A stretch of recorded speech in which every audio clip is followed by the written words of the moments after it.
This is a 1974 Harley Davidson XLCH. It's a kickstart only. I've not had it running. There's no spark at the plugs. Looks like it could do with the wires tidying up.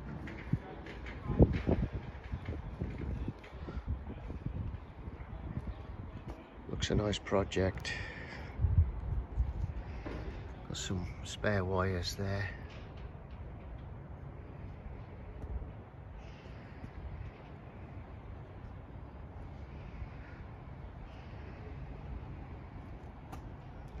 Clutch lever's all loose, so I can't really check the clutch. Front brake feels like it's got no fluid in it.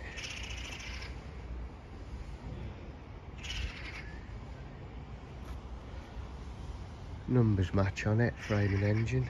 That's a good start.